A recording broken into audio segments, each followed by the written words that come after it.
안녕하세요. 30대 중반 여성이에요.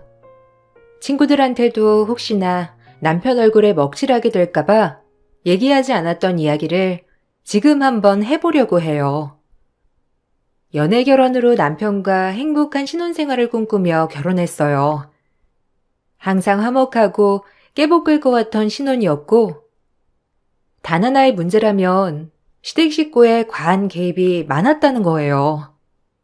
결혼 전부터 시어머니는 한 성격 하시는 분이었기 때문에 사실상 이 결혼을 진행하는 게 맞나 싶을 정도까지 있었지만, 결혼 후 남편은 분가를 함과 동시에 특별한 일이 아니면 시댁에 방문하지 않을 거라는 얘기를 해줌으로써 크게 문제될 게 없다고 생각했어요. 그렇지만 그건 저희의 생각이었고, 시어머니는 허구한 날 제 신혼집에 방문하며 사사건건 저희의 일에 감나라 배나라 하며 간섭하기 일쑤였어요. 이런 게 잦아지다 보니 스트레스가 크게 달았고요. 얘, 너 그거 못 보던 옷이다. 우리 시은이 입으면 아주 잘 어울리겠는데, 너같이 허리 짧고 하체가 퉁퉁한 애한텐 그런 옷 안 어울려. 우리 시은이같이 길쭉길쭉 날씬해야 어울리지. 그거 너 입지 말고 시은이 줘라. 어차피 안 어울리는 건데. 이거 영재 씨가 사준 거예요, 어머님. 그리고 아가씨는 옷도 많잖아요. 다음에 아가씨 입을 만한 거 추려 놓을게요. 누가 사준 게 뭐가 중요해? 어울리는 게 중요하지. 영재도 참 보는 눈 없다. 그런 걸 너를 사주니? 어울리지도 않는 건데.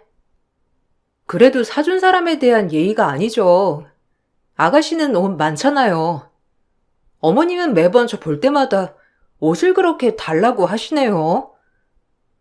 너한테 어울리지도 않는 옷이니까 달라고 하는 거지.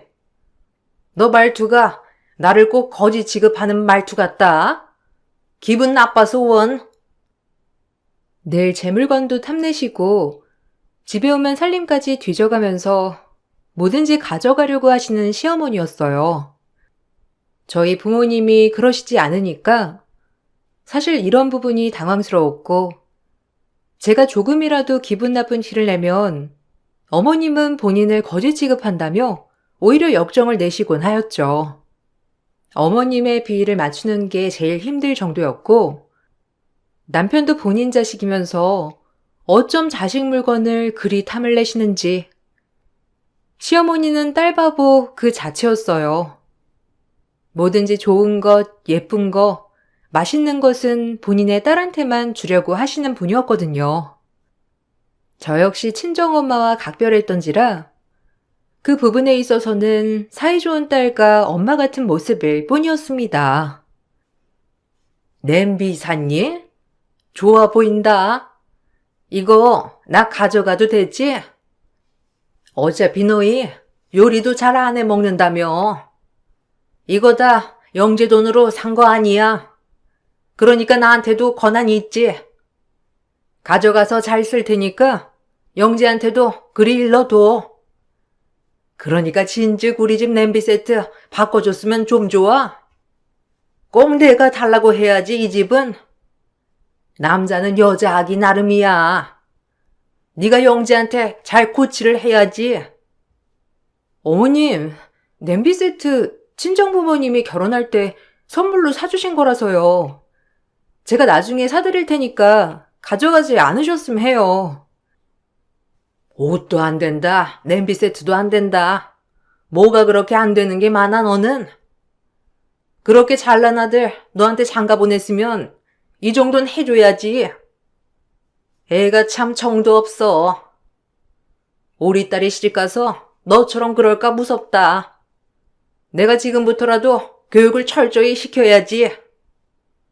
내가 영재 키울 때 얼마나 힘들었는 줄 알아? 그러니까 이런 건 며느리한테 다 보상받아야 하는 거라고. 내 말이 틀려 안 틀려? 저희 부모님은 저희 오빠한테 따로 희생했다고 해서 새언니 보고 보상하라고 하진 않거든요. 참 신박한 논리네요. 뭐야? 너 지금 그거 비꼬는 거지? 너네 부모한테 그렇게 배웠냐? 어른 말하는 거 비꼬면서 대답하라고?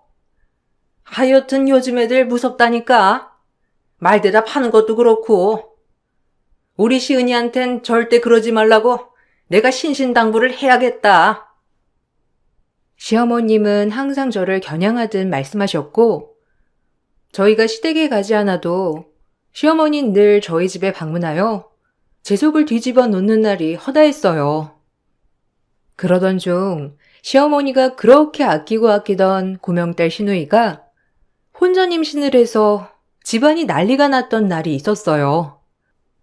늘 딸 가정교육을 잘 시킨다고 입에 닳도록 말하셨던 분이었기 때문에 사실 혼전 임신을 하고 들어온 것이 좀 웃기더라고요.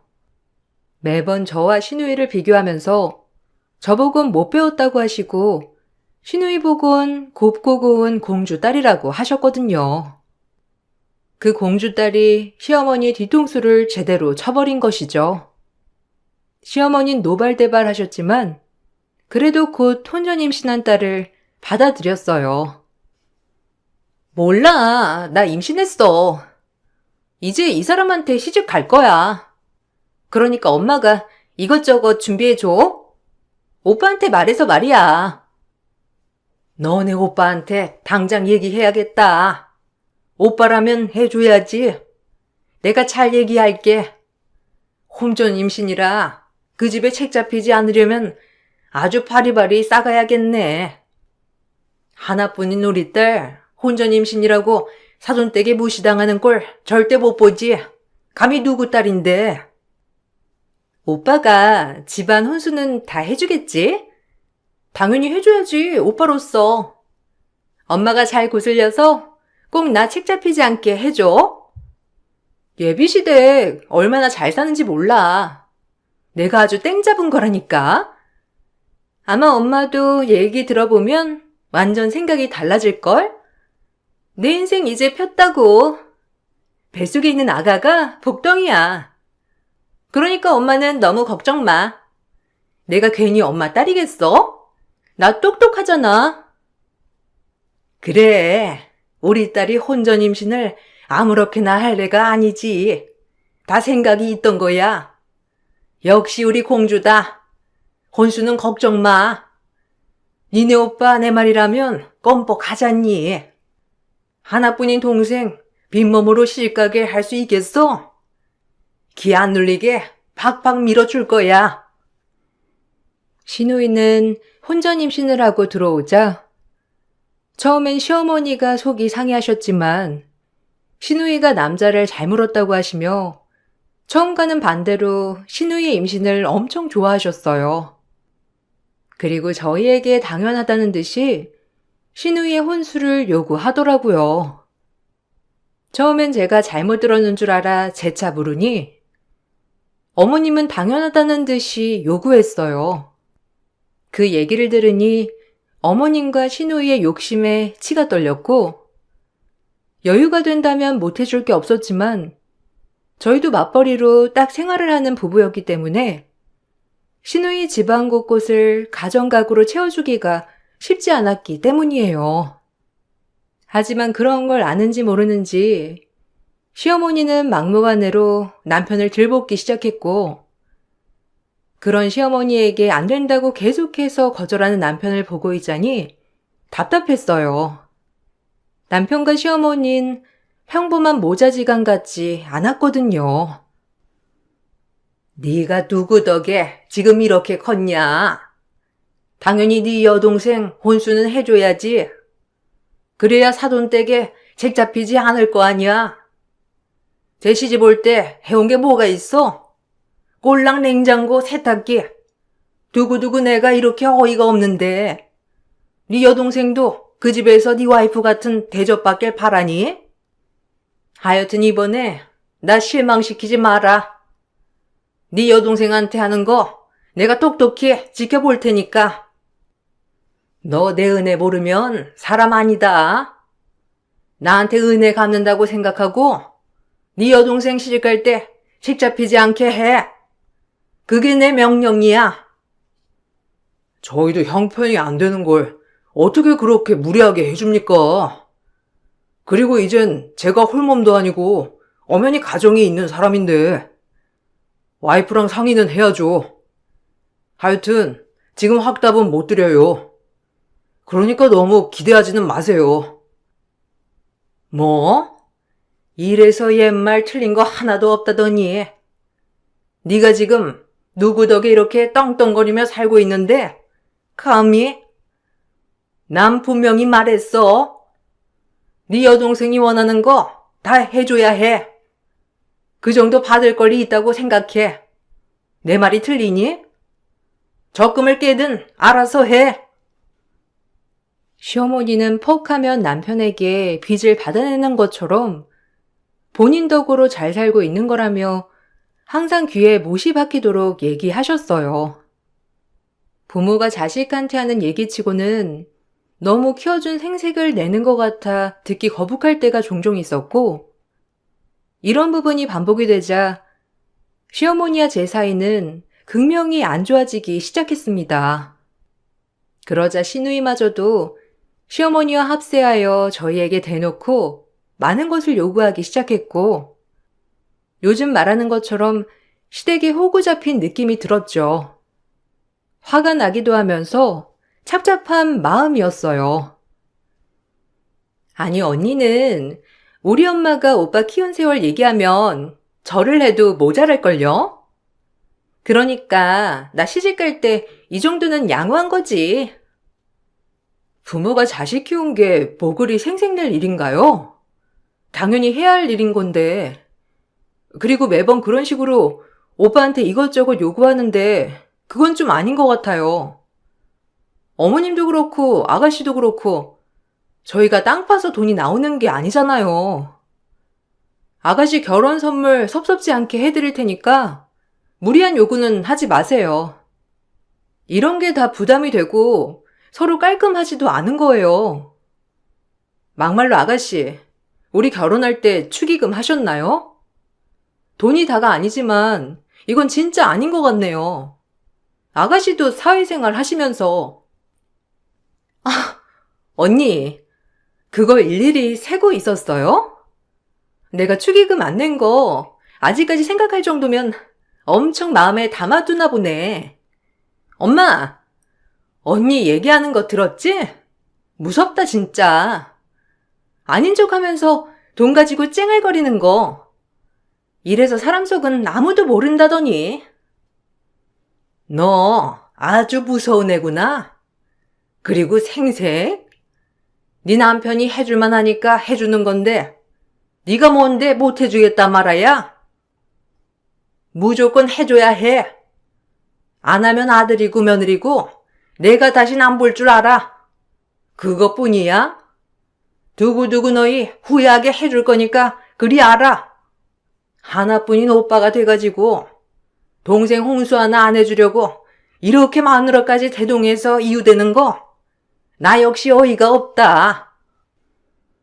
저희가 넉넉지 않은 형편이다 보니 정말 무리한 요구라고 생각했지만 시누이의 결혼식이 다가오게 되어서 상견례장에 다 같이 인사를 드리러 가게 됐습니다. 상견례장에서 본 사돈 어른들은 정말 고상하고 인품이 훌륭해 보이시더라고요.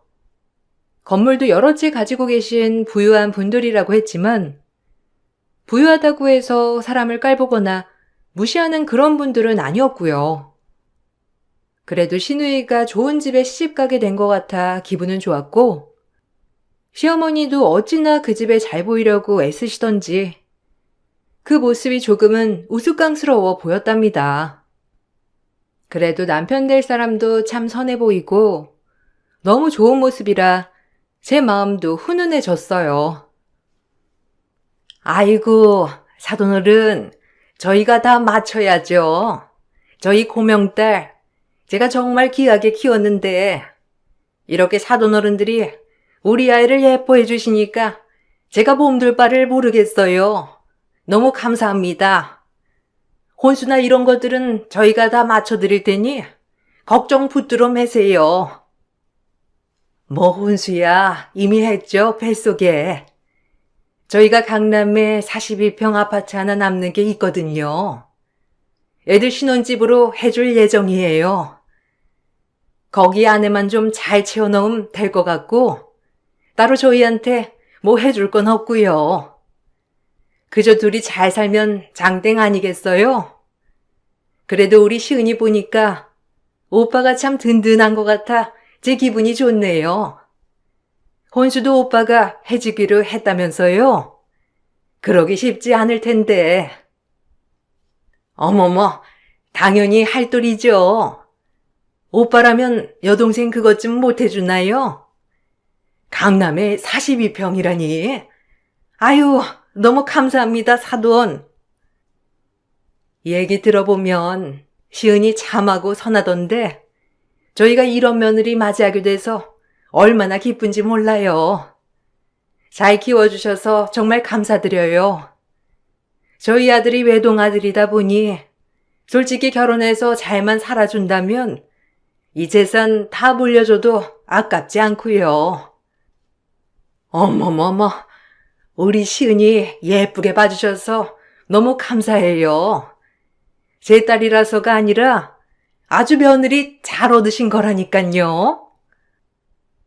상견례가 끝이 나고 시어머니는 만족스러운 얼굴을 보이며 시누이에게 복도 많다며 칭찬을 엄청 해대더라고요. 그도 그럴 것이 시아버님은 몇 년 동안 병원에 입원하여 회복에 힘쓰고 있었고 사실상 가장은 남편이었는데 그렇게 힘들게 살아온 시누이가 좋은 집에 시집을 간다고 하니 시어머니 걱정이 해소된 것 같아 보였거든요. 저 역시 시누이가 잘 되는 것을 계속 바라고 바랬고요. 그리고 병원에 입원 중인 아버님이 이 소식을 알게 되면 정말 기뻐하실 것 같아서 오히려 기분이 좋은 하루였어요. 아버님은 오래전 사고로 혼수 상태에 빠져 계시거든요. 저도 사실 병원에 누워 계신 아버님께 인사만 드렸던 터라 하루빨리 기적처럼 일어나기만을 바라고 또 바랬고 하나뿐인 딸까지 시집을 간다고 하는데도 깨어나지 못하는 아버님이야 오죽할까 싶었어요. 네 아빠 병원에 있으니까 당연히 네가 책임져야겠지? 아까 사돈어른 말 들었지? 강남에 42평 아파트라고. 무리 좀 해야 할 거야. 네 동생 책 잡히지 않으려면. 난 누누이 말했다. 시은아, 가자. 여기서 우리 찢어지자. 너희끼리 들어가. 아, 무리라고 했잖아요. 어느 정도는 해줄 수 있지만 시은이가 원하는 거 다 못 해줘요. 그리 아세요. 일단 가볼게요. 저놈의 자식을 그냥? 지를 내가 어떻게 키웠는데 저 따위로 얘기를 해? 이게 다 여자기 나름이지. 여자 만나고 배렸어. 어머님, 말 좀 그렇게 하지 마세요. 뭘 자꾸 저 만나고 배렸다는 거예요? 어머님이 무리한 요구 하신 거 맞잖아요. 30대 신혼부부한테 시누이 혼수를 다 준비해달라고 하는 게 솔직히 전 이해가 안 가거든요. 저희가 무슨 사업을 어마어마하게 해서 해줄 수 있는 것도 아니고 저희도 있으면 해주고 싶죠. 근데 없는데 어떻게 빚까지 내서 해달라는 거냐고요. 아, 진짜. 아니, 언니. 엄마 말에 따박따박 말대답 좀 그만하실래요? 솔직히 오빠가 언니 만나기 전엔 우리가 해달라는 거 다 해주고 얼마나 우리한테 헌신적이었는데 언니 만나고 변한 건 맞아요. 어떻게 조종했길래 오빠가 저 모양이 되냐고요. 다 언니 탓이지. 너 그 입 못 다물어? 이게 어디서 언니한테 또박또박? 그리고 네 새언니 아니었어도 그렇게 무리한 요구는 못 들어주지. 엄마, 오빠가 나보고 입 다물으래. 정신 나간 거 아니야? 오빠가 나한테 어쩜 이렇게 대할 수가 있어? 엄마가 뭐라고 좀 해봐. 얼씨구, 너 잘났다 이거냐? 뼈 빠지게 키워서 대학까지 보내놨더니 이제 지 잘났다 이거지? 네 아빠 가시면 뭐라고 하겠니? 지금 아프니까 모르시지만 이 일을 하시면 너한테 뭐라고 하겠어? 지금은 네가 가장이니까 다 해줘야지. 시어머니와 시누이의 막무가내 화법이 참 할 말을 잃게 했고, 그 자리에서 계속 실랑이만 벌이면 어차피 해결되지 않을 이야기였기 때문에 저희는 택시를 타고 집으로 왔답니다. 살면서 남편도 그렇게 화난 모습을 보인 건 처음이었고 저도 황당했어요. 나 지금 얘기할게. 자기는 자기 어머니랑 여동생이라 아무리 무리한 요구를 해도 괜찮겠지만 난 이해 못하거든? 어느 정도 결혼 선물이야 해줄 수 있지. 우리 형편에 맞춰서. 근데 42평 그 집 혼수를 우리 보고 채우라는 건 진짜 이해 안 돼. 여기까지 얘기할게. 미안하다. 내가 너 볼 면목이 없어. 네 맘 알지. 나도 너랑 같은 마음이야. 그 문제는 내가 알아서 할 테니까 너무 신경 쓰지 마. 당신이 뭐가 잘못이야. 정말 저렇게 생각하는 어머님이나 아가씨가 문제인 거지. 당신도 자식인데 진짜 어쩜 그래? 엄마한텐 시은이가 또 워낙 막내딸이기도 하고 딸이랑 엄마는 원래 각별한 거잖아. 그래서 그런가 보지 뭐. 미안해. 나도 남매잖아. 우리 엄만 오빠한테 안 그래. 저 정도면 진짜 이상한 거야. 아들은 뭐 자식 아닌가? 보면 진짜 너무하셔.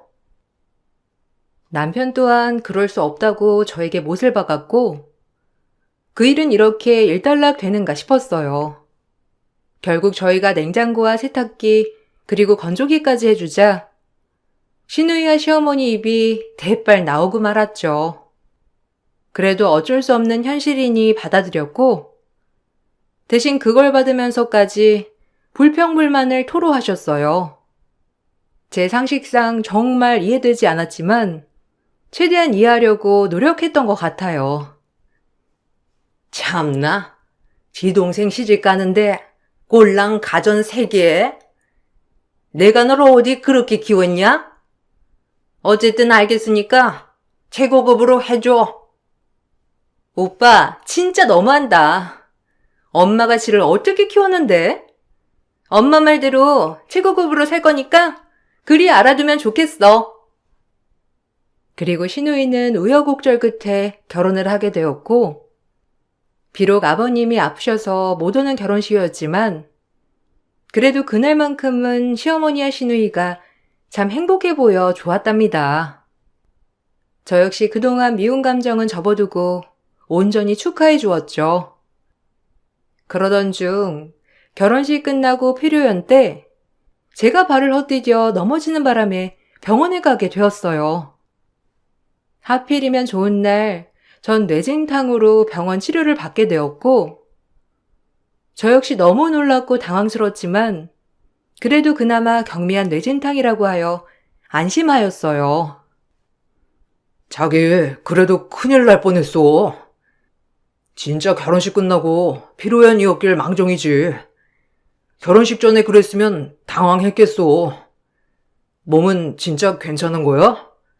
엑스레이상 그래도 경미한 뇌진탕이라고 해서 걱정은 덜었는데 그래도 안정을 취해야 한다고 입원하고 누워있으래. 아, 다행이다. 아가씨 결혼식에 크게 누가 될 뻔했네. 자기도 너무 걱정했지? 그나마 경미해서 정말 다행이야. 결혼식은 그럼 무사히 끝난 거야? 아가씨 신혼여행 가는 것도 못 봤네. 자기도 경황 너무 없었겠다. 미안해, 걱정시켜서.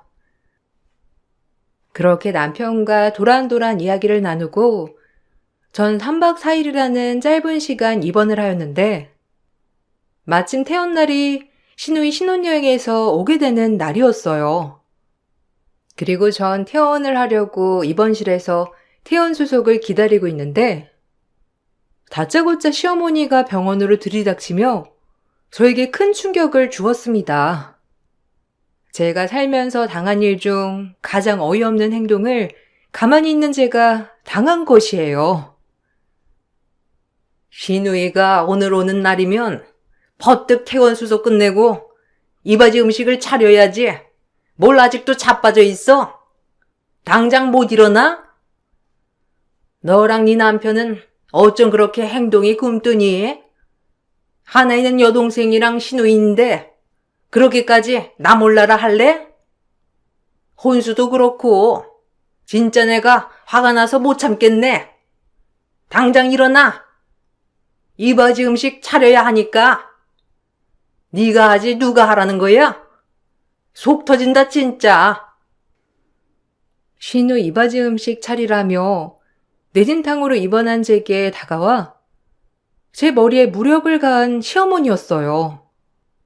순간 제가 맞은 것도 현실인지 꿈인지 구분이 안 될 정도로 당황했고 정신을 차리고 보니 정말 이건 아니다 싶으면서 열이 확 받았죠. 그리고 저 역시 시어머니고 나발이고 한판 해야겠다 싶었을 때 문 앞에서 이 모습을 모두 관전하고 있던 남편이 한마디 했어요. 박찬순, 감히 누구 몸에 손을 대는 거야? 당신 이제 끝났어. 뻔뻔하게 모든 일을 저질러 놓고 그동안 아무렇지 않은 척 살았다 이거지? 나한테 모든 걸 요구하면서 양심에 찔리지 않았어? 이제 당신 인생 종쳤으니 그리 알아. 뻔뻔한 여편네. 순간 월차낸 남편이 박차고 들어와 시어머니에게 저런 말을 쏟아내었고 그 말을 끝으로 시어머니 말년 인생에 피바람이 몰아쳐오고 있었답니다. 그리고 남편을 따라 뒤이어 형사들도 들어왔는데 뒤이어 이어지는 말은 가히 놀라웠어요. 제가 무슨 말을 들었는지 그 자리에서 들었는데도 손이 벌벌 떨리고 어떻게 저렇게 무서운 여자가 시어머니였는지 싶으면서 충격이었어요. 당신이 우리 아버지 계단에서 밀치고 혼수 상태로 지금까지 만들었지? 모를 줄 알았어? 아빠 깨어났어, 이 인간아. 우리 아빠 재산 노리고 작정했는데 혼수 상태가 되니까 아차 했겠지. 그리고 영원히 안 들킬 줄 알았지? 당신 이제 새고랑 차고 깜빵 들어갈 일만 남았어. 소름 돋는 인간. 우리 아빠랑 재혼한 것도 돈 때문이었겠지. 이제 안녕이다, 이 인간아. 뭐? 네가 날 신고해? 아니 그 노인네 머리가 어떻게 된 거 아니야?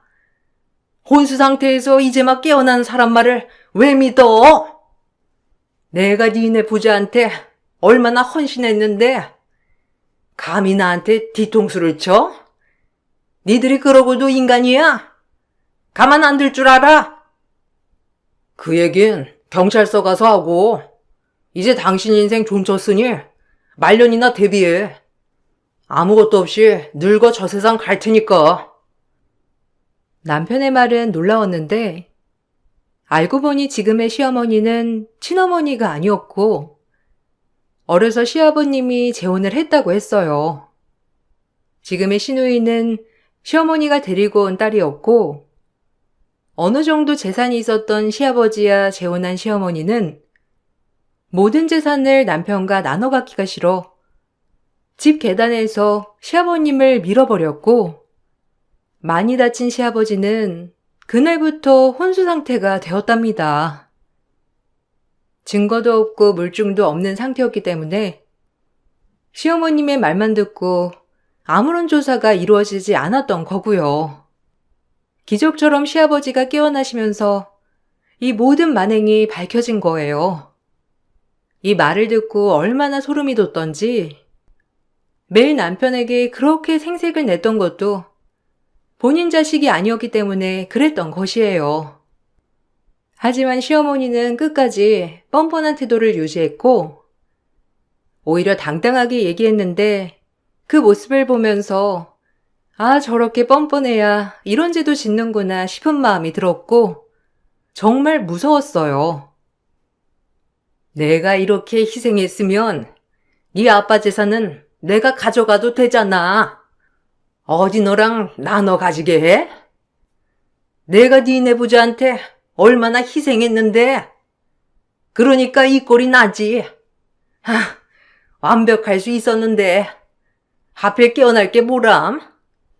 의사가 깨어날 확률은 희박하다고 했는데 정말 기가 막히네. 나 이대로 못 물러나. 변호사 대동해서 어떻게든 풀려날 거니까 그리 알아. 그리고 너 키워주는 애 이따구로 갚는 거 아니야. 평생 엄마 없는 게 불쌍해서 엄마 대줬더니만 이렇게 내 뒤통수를 치다니. 너 가만 안 둘 거야. 평생을 시은이랑 나랑 차별한 거 세상 사람들이 다 알아. 양심에 손을 얹고 생색내. 그래도 아버지한테 잘하니까 지금껏 참았건만 아버지를 없애려고 해? 이제 내가 참을 필요 없지. 시은이도 아마 당신 때문에 인생 종실 거니까 그리 알아. 뭐라고? 내 딸 건들면 가만 안 둘 줄 알아? 니까짓게 내 딸을 건들 군번이나 돼? 하찮은 버러지 같으니라고. 우리 딸 건드리지 마. 진짜 소름 돋네요. 본인 자식만 자식인지 어려서부터 길러온 아들은 자식도 아니라고 생각하는 건지 참나. 낳은 정보다 키운 정이 대단하다고 하는데 당신한텐 아니었나 보네. 하긴 돈 때문에 재혼했으면 목적이 오로지 돈이었겠지. 내 남편이 정말 불쌍하다. 내 남편 마음에 대못 박았지? 두고 봐. 내가 아줌마 마음에 대못 하나 박아줄 테니까. 넌 빠져. 네가 뭔데 껴들어? 네 남편 저렇게 만든 것도 네가 조종한 거지? 제가 저러진 않았는데 너 만나고 저렇게 됐어. 얼마나 호구같이 오리말이라면 다 들어줬는데 감히 저렇게 만들어? 니까지 것도 내가 사전에 불구 만들었어야 했는데 그래야 아들이 지풀에 꺾이지. 에휴. 그렇게 시어머니는 경찰 조사를 받게 되었고 전 그 길로 시누이 사돈댁에 가서 이 모든 사실을 오픈했습니다. 시누이는 길길이 날뛰었고 고상한 시누이의 시댁 어른들은 너무 충격에 휩싸여 말을 잇지 못하시더라고요. 시어머니의 가장 큰 약점이 시누이였고 시누이 또한 시어머니의 치마폭에 휩싸여 제 남편에게 평생 호구짓을 종용해 왔거든요. 두 모녀를 쌍으로 보내버려야겠다고 생각이 들자 바로 이렇게 행동으로 옮긴 거예요. 그리고 시누이는 그곳에서 길길이 날뛰면서 부정했어요. 아니, 그럴 수가. 정말 어떻게 TV에서나 볼 이야기들을 당장 나가. 너 같은 며느리 필요 없어. 지 엄마 보고 뭘 배웠겠어? 니네 엄마같이 무서운 사람 밑에서 큰 너도 보기 싫다. 애는 나오면 키워줄 테니까 당장 이혼해. 넌 내 며느리로 받아들일 수 없으니까. 그 애마저도 너랑 네 엄마 닮을까봐 무섭다. 말해줘서 고마워요. 그쪽 아니었음 큰일 날 뻔했네. 어머님, 제 말 좀 들어보세요. 저희 아빠가 엄마를 평생 힘들게 하셔서 그런 거예요. 오죽했으면 그랬겠어요. 말이면 단 줄 알아? 아버님이 평생 얼마나 공주처럼 모셨는지 동네에 소문이 파다한데 역시 너도 범죄자 어미 딸 맞네. 그쪽은 빠지시지? 어머님, 제발요. 제가 어떻게 헤어져요. 저 절대 못 헤어져요. 엄마랑 별개로 봐주세요. 소름 돋는다. 이혼해. 아니, 법적으로 아직 혼인신고 안 했으니까 그냥 헤어지자. 몸만 나가. 그리고 아이는 엄마 말대로 우리가 키울게. 너 같은 애한테 애 어떻게 맡기겠어? 진작 알았더라면 너 같은 애랑 엮이지 않았을 텐데. 어머님, 여보, 제발요.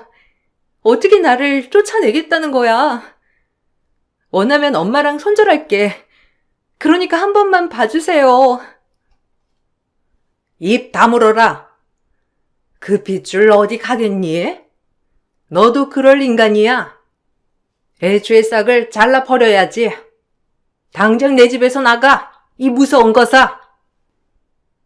결국 신우에 있는 신우이 남편의 집에서 쫓겨나게 되었고, 혼인신고조차 하지 않은 상태였기 때문에 몸만 나가야 했어요.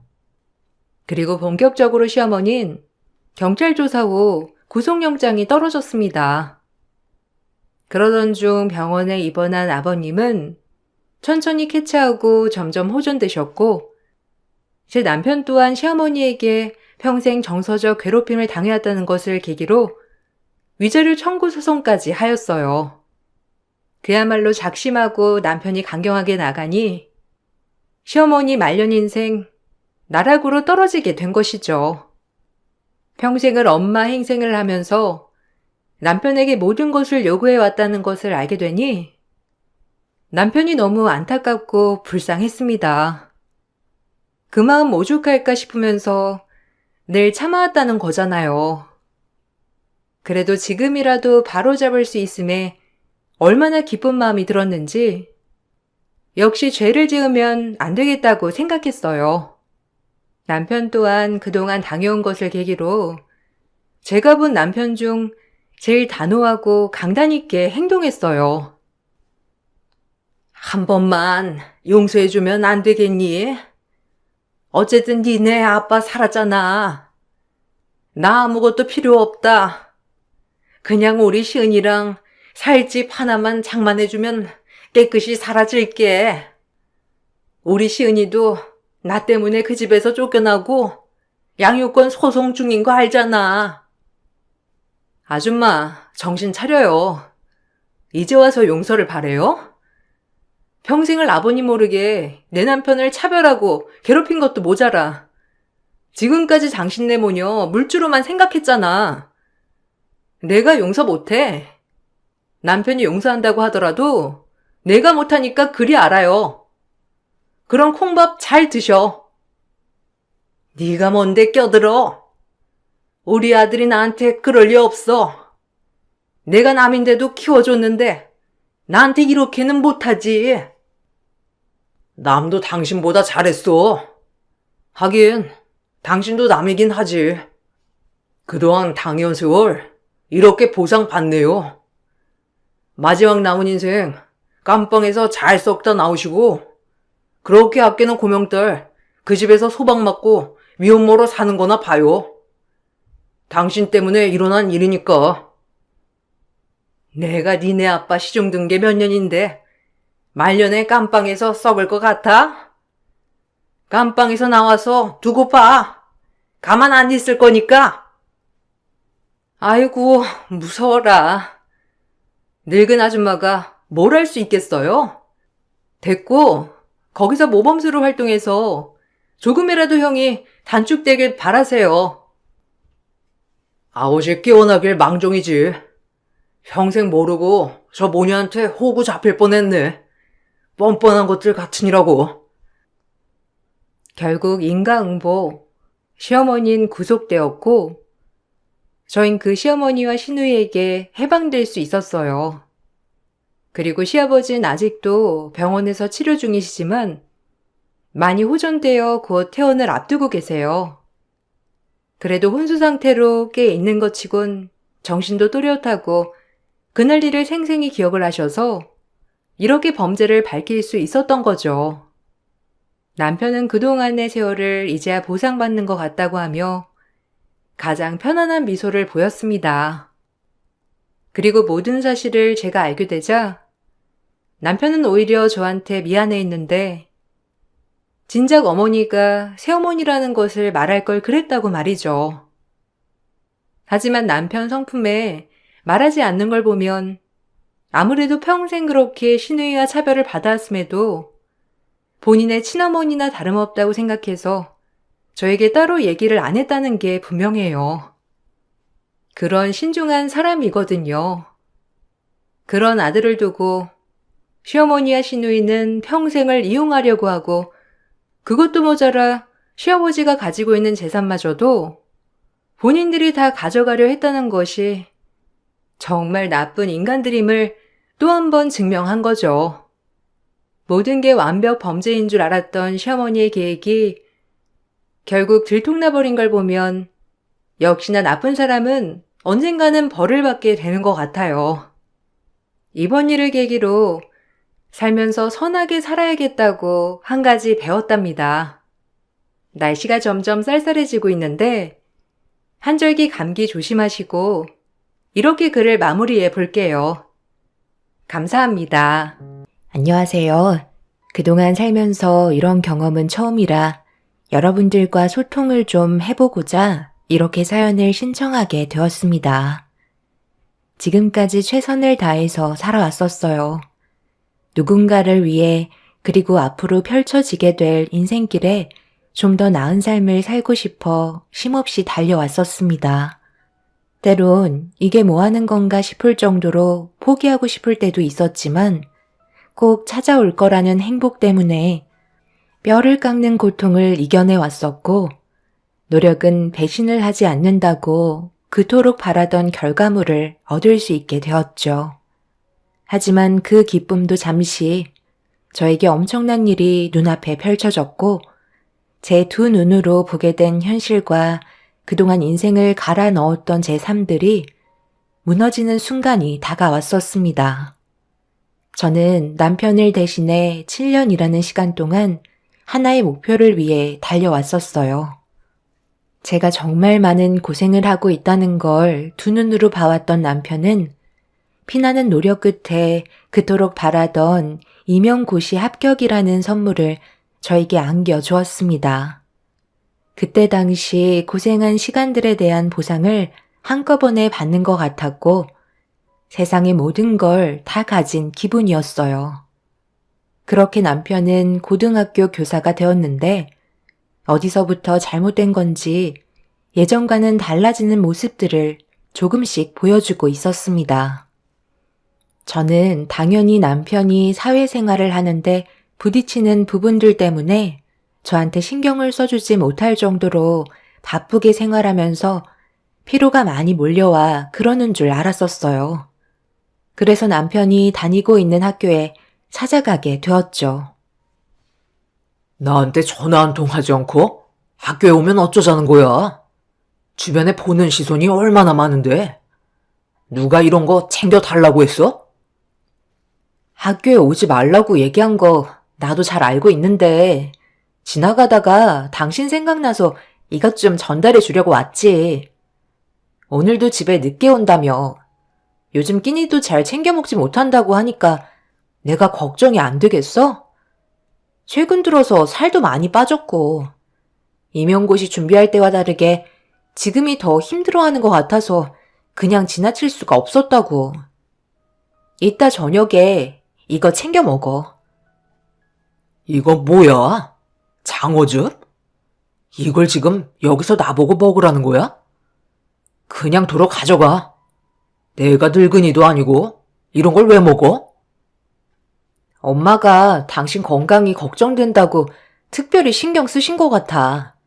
하루에 한 푼씩 먹으면 되는 거니까 몸 생각해서라도 먹어놔. 그냥 집에 놔두고 먹으면 될 것을 이거 주겠다고 여기까지 온 거야? 내가 얼마나 많이 바쁜지 알면서 이런 걸로 시간을 뺏으면 어떡해? 마지막으로 얘기하는데 오늘 이 시간 이후로 2번 다시 학교에 찾아오지 마. 주변에서 안 좋은 말 듣고 싶지 않다고. 그리고 시장 다녀왔어? 꼴이 이게 뭐야? 여기가 어딘지 알면서 옷을 이렇게 입고 나를 찾아온 거야? 정말 얼굴도 못 들겠다. 제가 생각했던 반응과는 전혀 다르게 예민한 모습을 보여주고 있었어요. 엄마가 가는 길에 학교에 들러 챙겨주라는 말에 잠깐 주고만 가려고 했던 건데 그거 가지고 저를 엄청나게 쏘아대더니 옷차림에 대해서도 지적을 하고 있었습니다. 나름 신경 쓰고 온 건데 제가 창피하다는 듯 쳐다보고 있었어요. 남편은 나중에 집에서 다시 얘기하자며 급하게 돌아갔네요. 고등학교 선생이 되기 전에 저와 함께 시간을 보낼 때는 단 한 번도 짜증낸 적 없이 좋은 관계를 유지했었는데 달라진 모습들을 보여주고 있는 남편의 모습이 제 마음을 아프게 하고 있었습니다. 그래도 참고 넘어갔어요. 저희가 그토록 원하던 목표를 달성했으니까요. 어느 정도 시간이 지나면 학교 생활에도 적응이 돼서 심적으로 여유가 생기게 될 때 모든 게 정상으로 돌아올 거라 생각했었습니다. 그런데 그건 저만의 착각이었는지 남편은 저의 모든 것들을 마음에 들어하지 않았죠. 옛날에는 당신이 밖에서 일을 해서 몸매도 어느 정도 관리가 되는 것 같더니만 지금은 일도 그만둔 상태라 몸이 많이 편해졌나 봐. 살이 왜 이렇게 많이 찐 거야? 언제까지 집에 처박혀서 밥만 축내고 있을 건데 밖에서 뭐라도 좀 해봐. 당신도 자기 개발을 해야 할 거 아니야? 언제까지 집에만 있을 건데? 내 주위에 사람들 보면 정말 멋진 삶을 사는 사람들이 너무 많은데 당신은 그냥 시간이 흘러가는 대로 아무런 걱정 없이 살아가는 것 같아. 내가 이제 돈을 벌어오니까 더 이상 아무것도 하고 싶지 않은 거야? 나는 게으른 사람 정말 싫어하는데 요즘 당신 보면 엄청 게을러 보여. 무슨 말을 그렇게 해? 당신이 내 하루를 봤어? 지금 깨끗하게 입고 있는 셔츠들이나 집안일 전부 누구 손에서 해결되는 것 같은데? 지금 현재 내 위치에서 최선을 다해 살아가고 있다고. 당신이 힘들게 일해서 벌어오는 돈으로 사치나 부리면서 내가 살았으면 좋겠다는 거야? 그럼 만족할 것 같아?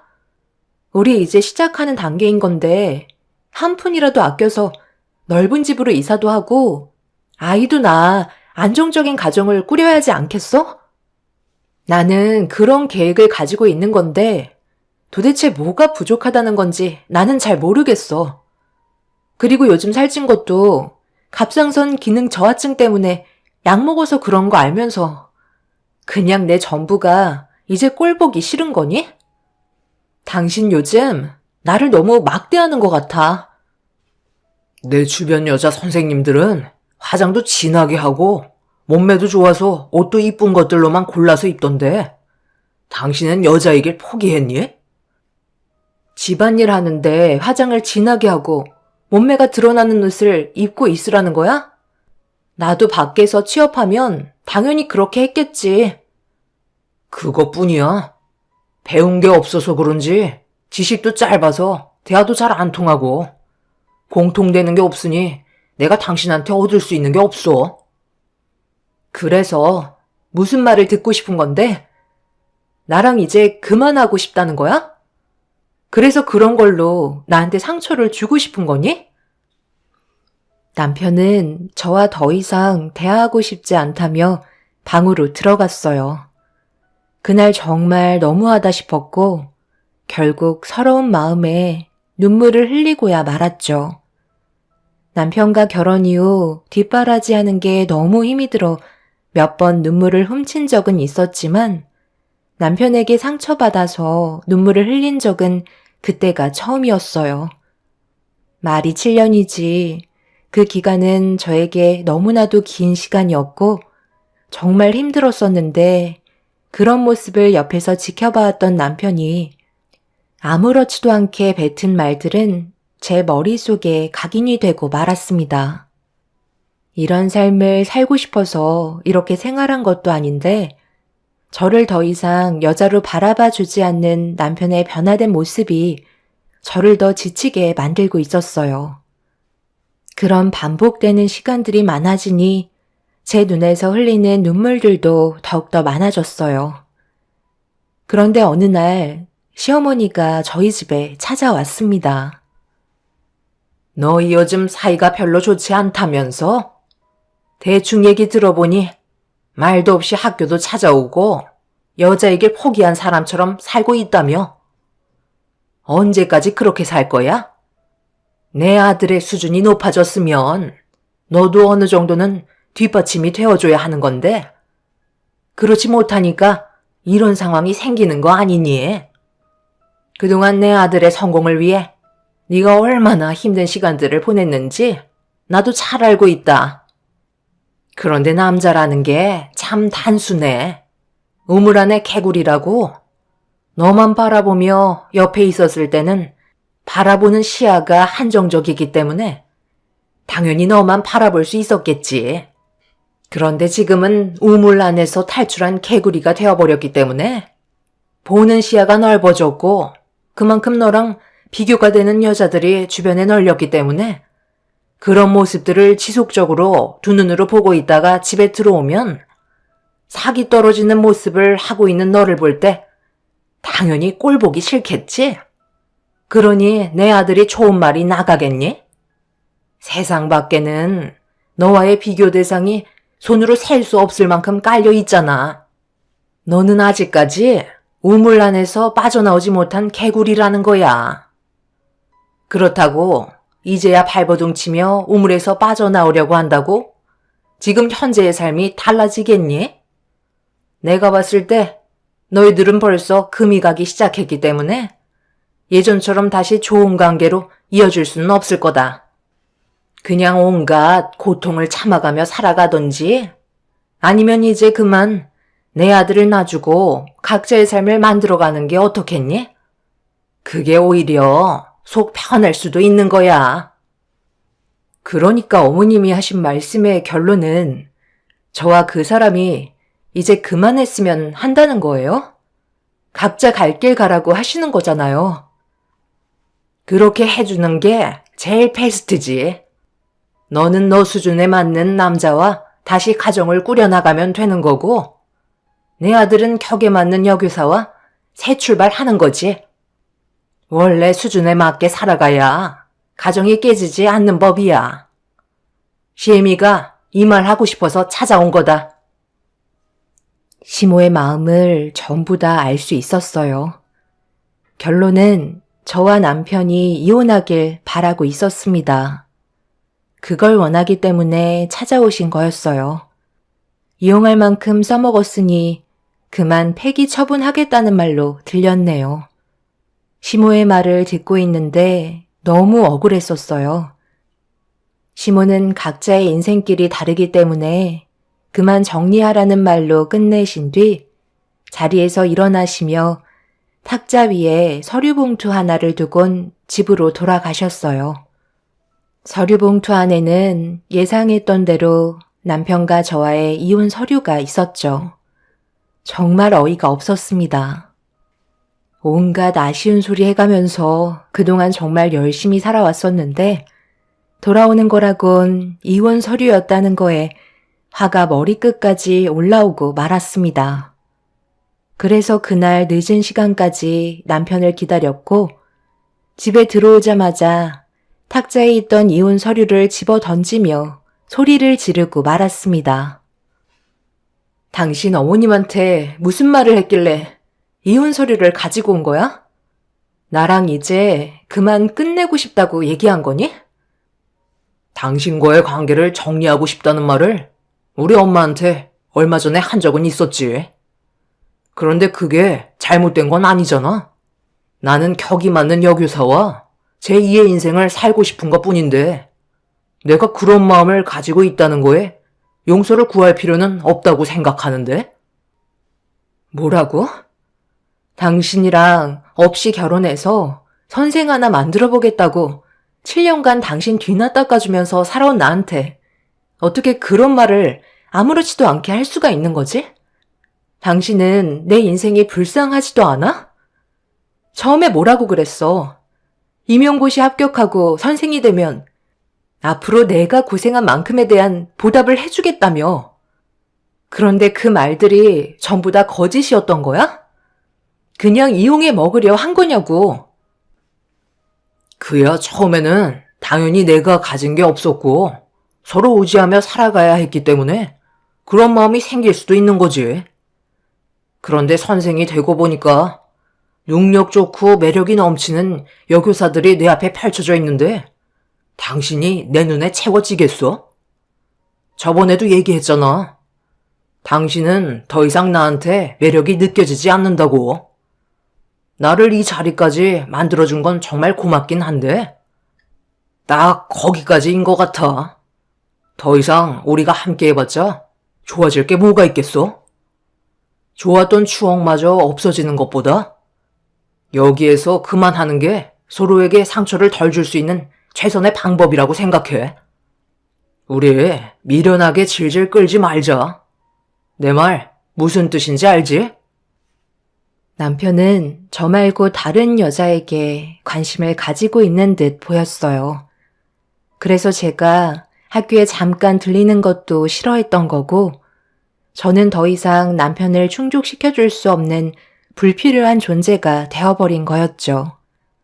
마음의 상처를 너무 크게 받았지만 뭐든 확실히 하는 게 좋을 것 같아 남편에게 다른 여자가 생겼냐고 물어봤어요.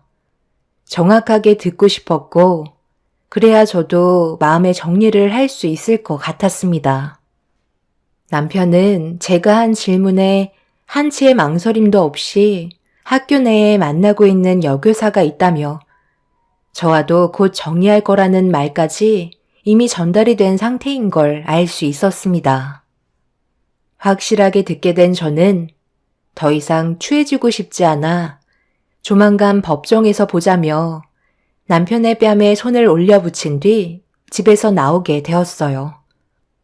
막상 집에서 나왔는데 갈 데가 없어 친정집으로 향할 수밖에 없었고 그렇게 한참 동안 달린 버스가 목적지에 도달해 배를 누르고 내리려는데 누군가 제 이름을 부른 목소리에 고개를 돌렸습니다.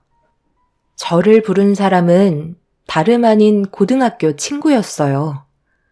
너무 오래간만이라 반가웠었고 그동안 어떻게 지내고 있었는지 서로 안부를 물으며 술 한잔 하게 되었는데 알고 보니 친구도 남편과 같은 학교에 선생으로 근무하고 있었어요.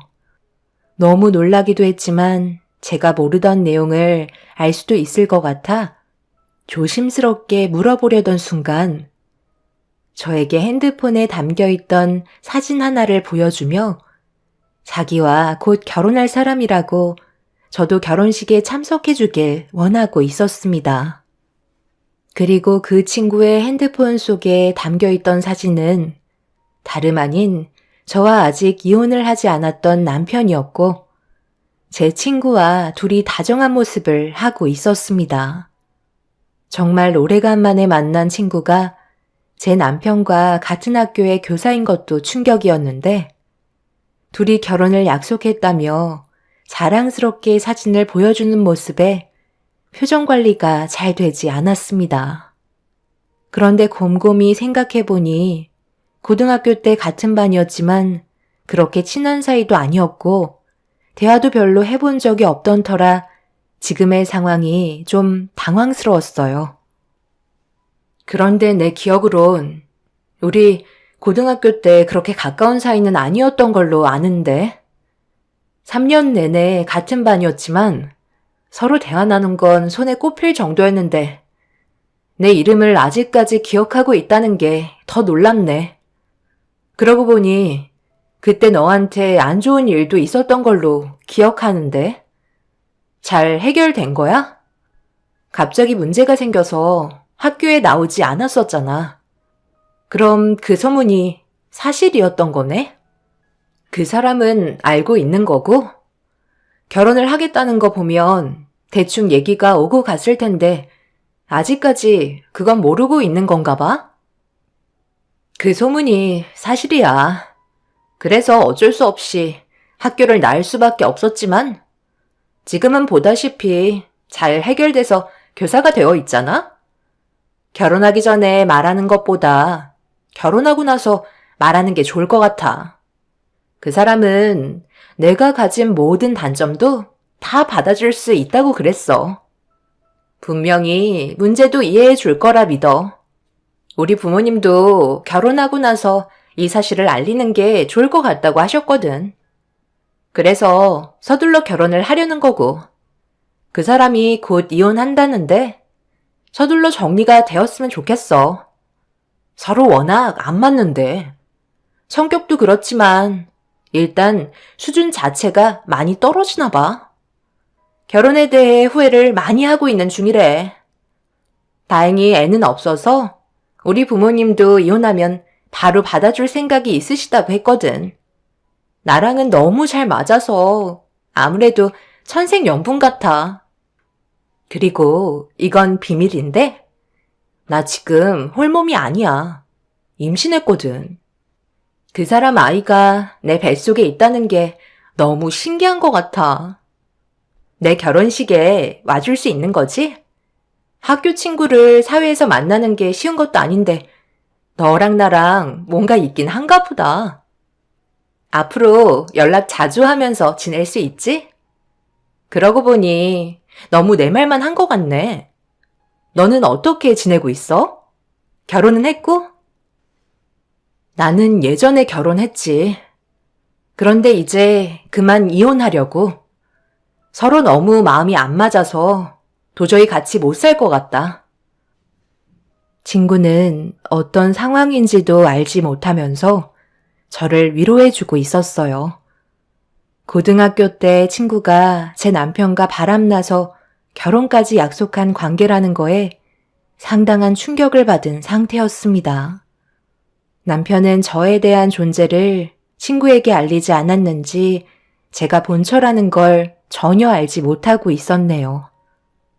그리고 제 기억 속으론 학창시절 때 친구는 공부를 잘하긴 했었지만 질적으로 좋은 애는 아니었어요. 그래서 제가 거리를 두었고 가까이 하지 않았었죠. 그런데 불행한 사고로 인해 어느 순간 학교를 나오지 않았었습니다. 처음에는 친구를 만났다는 거에 잠깐 설레긴 했지만 친구 핸드폰 속에 남편의 얼굴을 확인하게 되면서부터 더 이상 그 자리에서 친구의 얼굴을 마주보고 앉아있을 수 없었어요. 그래서 결혼식 날 참석하겠다는 말을 끝으로 먼저 자리에서 일어나 집으로 돌아오게 되었죠. 친구는 자기 입으로 과거의 사건을 인정했고 저는 그 소문이 사실이라는 걸 확인하게 되면서 차라리 잘 됐다 싶었어요. 더군다나 남편의 애를 임신했다는 말은 정말 충격적이었죠. 절대로 두 사람을 용서해주고 싶지 않았고 남편이 저를 버리고 다른 여자를 만난 대가가 얼마나 큰지 뼈저리게 느끼게 해주고 싶었습니다. 그래서 남편이 원하는 대로 서둘러 법원으로 달려가 이혼 절차를 밟게 되었고 그날 이후 저희는 남남이 되었습니다. 제가 그동안 희생했던 순간들을 전부 다 보상받기에는 남편과 상간녀인 제 친구에게 위자료 청구는 잠시 미뤄둬야만 했어요.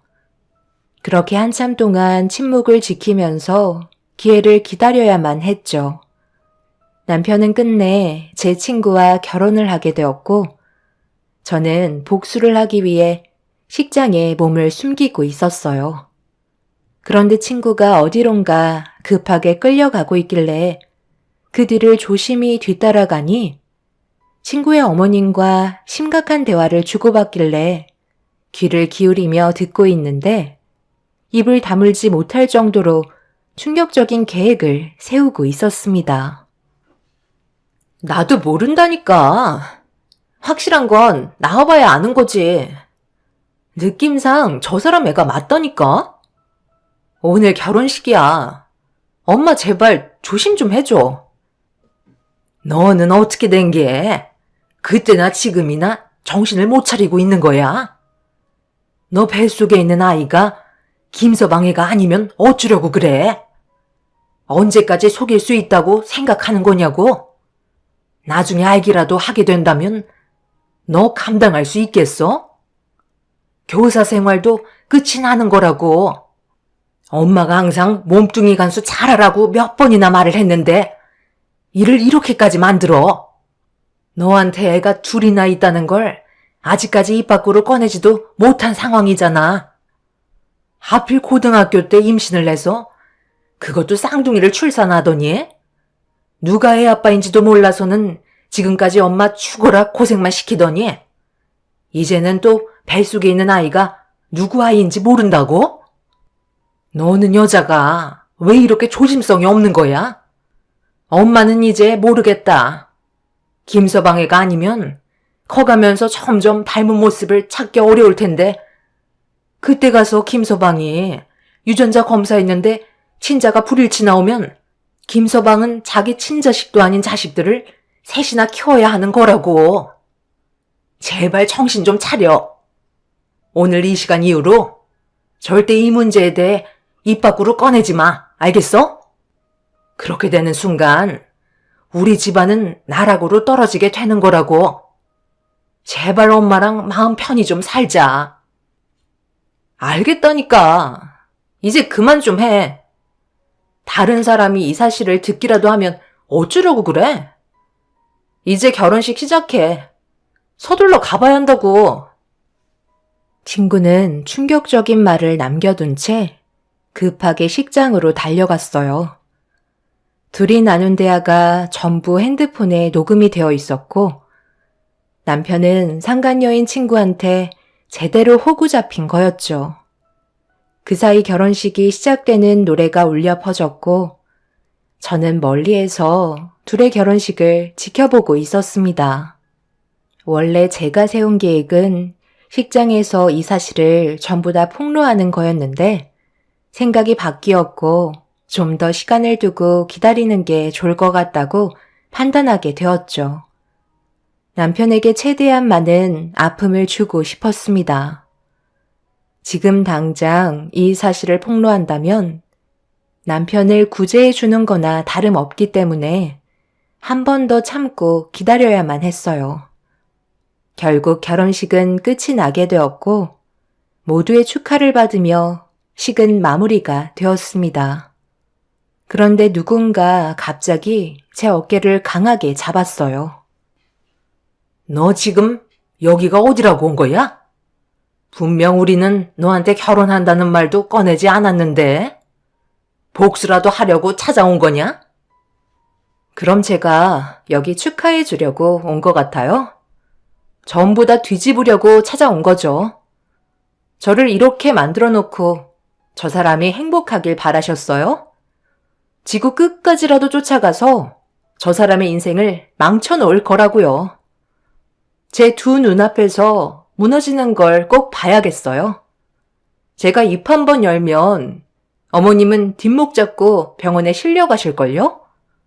절대 용서하지 않을 테니 두고 보세요. 너까지 꽤 뭘 할 수 있겠어? 가진 것도 없는 게 며느리 대우 좀 해줬다고 이런 식으로 남의 집안을 망치려 들어? 네가 이런다고 달라질 게 있을 거라 생각하니? 너도 봤겠지만 내 아들과 결혼하게 될 새아가가 지금 임신했다. 둘이 때려야 뗄 수 없는 사이가 됐다는 거야. 네가 아무리 난리를 쳐도 애가 있는 관계는 다르다는 거 몰라? 그리고 이혼하고 식을 올리는 건데 뭐가 문제가 된다는 거니? 상간녀 소송이라도 하려고? 그렇게 한다고 해서 네가 얻을 수 있는 게 뭔데? 집안 시끄럽게 만들 생각하지 말고 조만간 위자료 얹어줄 테니 그거 가지고 조용히 찌그러져 있거라. 그리고 두 번 다시 우리 앞에 나타나지 말고. 언제까지 이렇게 살 순 없잖아? 너도 새 인생 살아야 할 거 아니니? 이제 그만 현실을 받아들이거라. 그래서 위자료 얼마나 줄 수 있는데요? 법적으로 소송 걸어 받아내는 것보다 더 얹어주셔야 제가 입을 닫을 수 있을 것 같아서요. 지금 식장에 상당히 많은 사람들이 축하해 주려 왔는데 여기서 한바탕 난리치면 아마 뱃속에 있는 아이가 무사하겠어요? 충격받아서 유산할 수도 있는 거죠. 그걸 원하지 않으신다면 제가 고생한 시간만큼 제대로 보상해 주세요.